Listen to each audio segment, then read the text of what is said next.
Trouxeram suas mochilas? Sim, porque nós vamos precisar de mochilas. A jornada será muito grande, será muito intensa. Durante minha fala, pode ser que alguns detalhes perturbadores e algumas empatias possam provocar em vocês emoções fortes. Mas no final, todo mundo vai chegar sã e salvo, beleza? De onde vem o mochileiro? Qual o legado? De onde vem a inspiração de poder provocar jovens a transformar suas vidas pela educação? Qual o sentido de tudo isso? Onde se colocar no poder transformador que é essa ferramenta, que é a mais valiosa que nós temos para poder percorrer o Estado, o país, quem sabe o mundo. De onde vem o mochileiro? A minha história ela é parecida com a história de todos os jovens do Brasil. E aí, se você parar para pensar, o primeiro livro que você leu, talvez ele tenha começado com Era uma Vez. Essas histórias de príncipes e princesas sempre têm essa grande frase que nos provoca a se perguntar: onde era uma vez? Como era uma vez? Por que era uma vez? E foi aí que eu comecei a vislumbrar e a poder, de alguma forma, me encontrar como os grandes voos, os grandes saltos que a vida dá. Eu nunca pensei em percorrer chãos tão batidos. Os lugares por onde eu percorro, as cidades onde eu vou, o estado que eu nasci. As cidades têm chão batido, chão de terra, pés rachados, jovens com sonhos. Foi nesses caminhos que eu comecei a encontrar qual o verdadeiro sentido de ser mochileiro. E aí eu nasci nessa cidade. Uma das cidades mais lindas do estado de Alagoas, Junqueiro. Nessa cidade, rodeada de cana-de-açúcar, eu me encontrava todos os dias com a perspectiva de ter a minha vida transformada exatamente pela educação. Eu nunca gostei de tomar banho. Na verdade, eu odeio tomar banho. Banho, para mim, é um caso mal resolvido da água comigo para com a água. E aí eu ficava me perguntando, mas será que isso nunca vai parar? Será que isso nunca vai parar? E todos os dias, quando eu acordava de manhã, eu olhava ao redor da minha cidade, ao redor da minha escola, e via que Junqueiro era rodeado de cana-de-açúcar. E eu dizia, meu Deus, somente será esse o nosso legado, o nosso caminho, o nosso futuro? Não que isso não seja digno, claro, mas existiam jovens que poderiam colocar e potencializar seus sonhos dentro de uma mochila e ter a vida transformada pela educação. Parem para pensar. São 1000 flexões de coluna por dia, numa jornada de 12 horas de trabalho. E aí a história do banho se complicava quando eu acordava, que eu via o pó da cana-de-açúcar entrando pelas frechas da telha da minha casa, se instalando no chão e na minha pele. Eu olhava para minha mãe e dizia, droga, hoje é dia de tomar banho. Mas eu olhava para ela e ela me dizia simbolicamente, se você tiver muita sorte, você vai para a irrigação. É uma história bem comum. Para o nosso estado, é uma história mais comum. E aí, para completar a jornada desse grande legado, eu não conheci meu pai. Não conheci de fato. Eu não tenho a imagem dele, não tenho o semblante, não tenho um super-herói, alguém que vai levar para a escola, alguém que vai representar. E aí, como preencher esse vazio? E os meus amigos brincavam, diziam, o nome do seu pai é NC, é NC. Aí eu, NC, como assim? É um rapper? Não, NC, não consta. E isso me perturbou por toda a minha vida. Até que eu resolvi colocar a educação como forma de preencher esse espaço. Até que eu resolvi colocar os professores da minha escola para preencher esse espaço. Todo professor que eu via, eu indagava, olha, quer ser meu pai? Quer ser meu pai? Até professoras decidiram ser meu pai por algum tempo. E aí a Escola Estadual Padre Hélio Góes foi o espaço onde eu comecei a perceber que eu não estava sozinho. Não estava sozinho. Tinham outros jovens com as mesmas perspectivas e com o mesmo sonho, ter a vida transformada pela educação. Quando você nasce nesse ambiente que é hostil, que é desafiador, que é provocador, como encontrar forças para ir lá e transformar? Como fazer isso de forma se motivar para transformar? Como? Essa história se confunde com a história de muitos jovens hoje que a gente percorre aí no Brasil. Eles usam empatia para dizer, essa história é minha. Essa história pode ser a sua, pode ser a sua. Pode ser a de um jovem que você conheceu e simplesmente doou um livro e depositou nele a esperança de um dia ele poder chegar e dizer, olha, acredite, a educação salvou minha vida. No mundo existem jovens aí, como o Nacote, que ele tem vida bem distinta. O que esse jovem aí representa é que ele simplesmente quer ser um guerreiro, né? Ele nunca saiu da aldeia dele. E ele simplesmente toma conta desses animais aí. Ele faz isso de uma forma valorosa. Na verdade, o que ele queria, de fato, era poder ter a sua lista de sonhos toda transformada, toda realizada. Eu escrevi uma lista de sonhos assim como ele escreveu. Eu amarrava meus tênis todos os dias. E a minha primeira mochila, hoje ela é grande, enorme. Tem sonhos, livros, legados. A minha primeira mochila era uma bolsa de supermercado. Eu colocava os livros e ia para a escola com ela. E todos os anos eu pegava essas bolsas e encapava os livros. Ficava bonitão, ficava muito legal. Assim como esse jovem, voar como um pássaro, vencer o homem mais rápido do mundo, poder encontrar e vislumbrar o horizonte quando você não tem nada. Quando não tem nada. E quando você consegue, de alguma forma, transformar e catalisar esse nada para tudo. Está aí uma das coisas mais simples.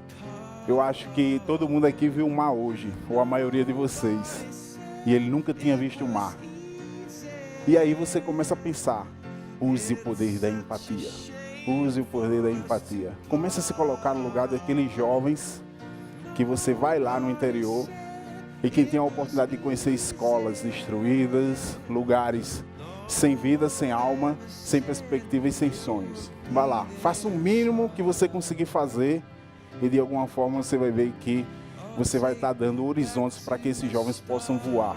Voar e transformar aquilo que ele tem de mais importante. Que não é dinheiro, não é bens, é a vida. Tá aí um dos vídeos que eu mais gosto, que mais representa aquilo que a gente está fazendo hoje, né? Um dos vídeos que mais representa o que a gente está fazendo hoje. E aí eu comecei a perceber o impacto da escola na minha transformação.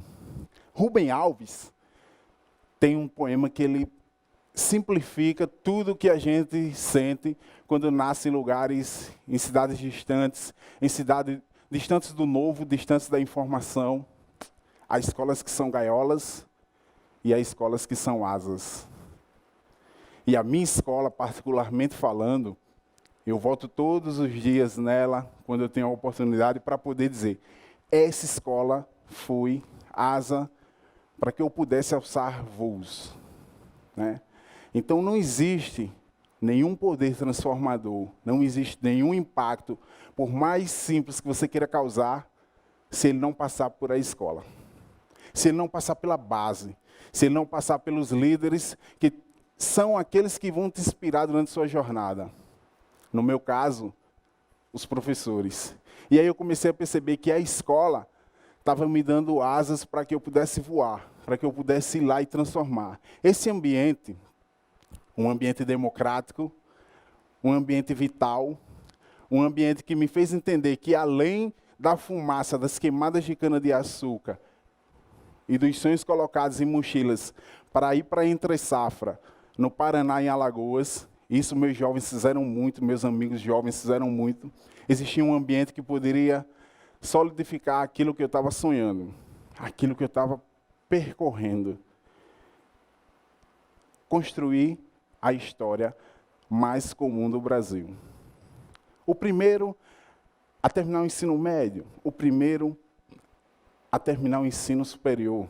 Quantas famílias têm esse legado? Quantas famílias se emocionam quando veem, olha, meu filho terminou a universidade, foi o primeiro. Então, eu percebi que existiriam muitos nós durante essa minha jornada. E quem está de tênis, se parar para perceber agora, o laço do tênis sempre inicia com a firmeza de um nó. A beleza de um laço, do cadastro de um tênis, sempre inicia com a firmeza de um nó. Era preciso entender que não existia somente nós para desatar, mas nós para consolidar, para dar firmeza, para poder construir aquilo que vos apresento hoje. Ao desembarcar nas escolas, existem as palestras, existem os livros, a gente deixa livros como legados para esses jovens, mas eu falo de 3 coisas super importantes que eu gosto muito de poder compartilhar, seja com os professores e com os alunos. Tecnologias educacionais, e aí baseado em livros, em plataformas como Cláudio Sasaki, da Geek, e também como Caio Dib, do Caindo no Brasil, a gente tem a possibilidade de poder encontrar nessas tecnologias educacionais novas formas de empoderar jovens pela educação, de tornar o ensino mais democrático e, de alguma forma, ampliar o processo ensino-aprendizagem nas escolas. Educação empreendedora. Esse foi o grande start que eu tive quando eu estava assistindo uma palestra do Fernando Dolabella.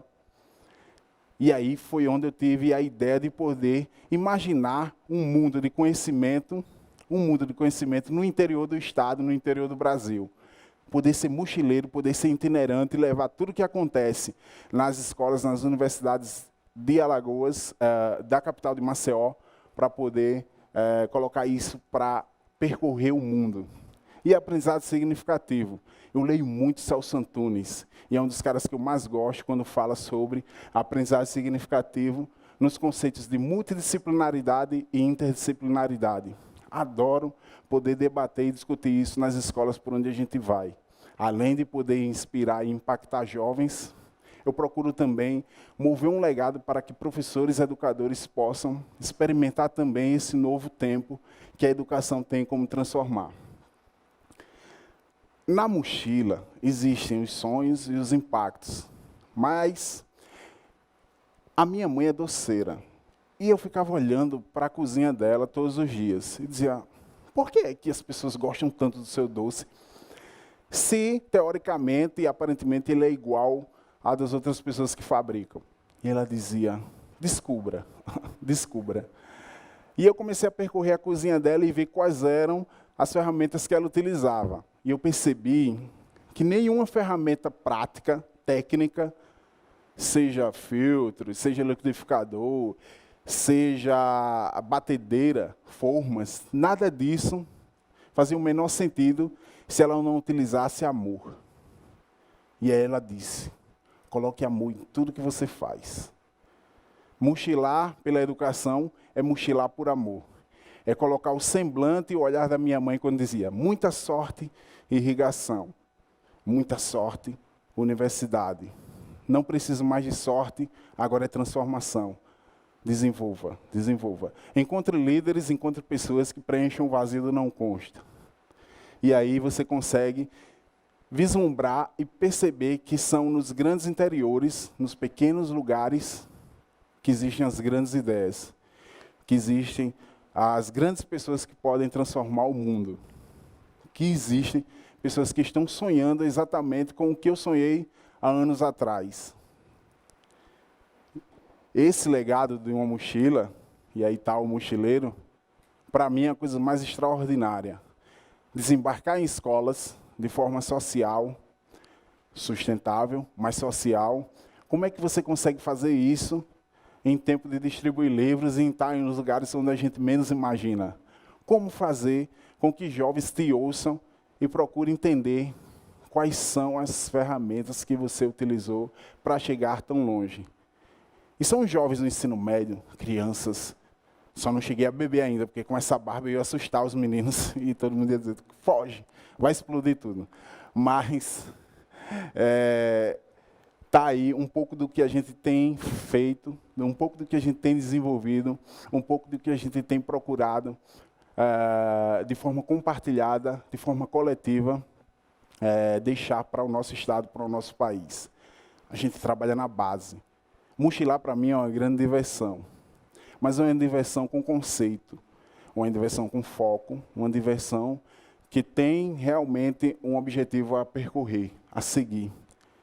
E aí eu precisei realmente estar preparado para todos os momentos que anteciparam essas jornadas. Numa escola indígena, talvez tenha sido o meu maior desafio, porque o pajé disse, olha, não prometa nada a índio, senão a gente vai cobrar. E eu prometi livros, e eu tinha medo de ficar lá no tronco e eles me flecharem.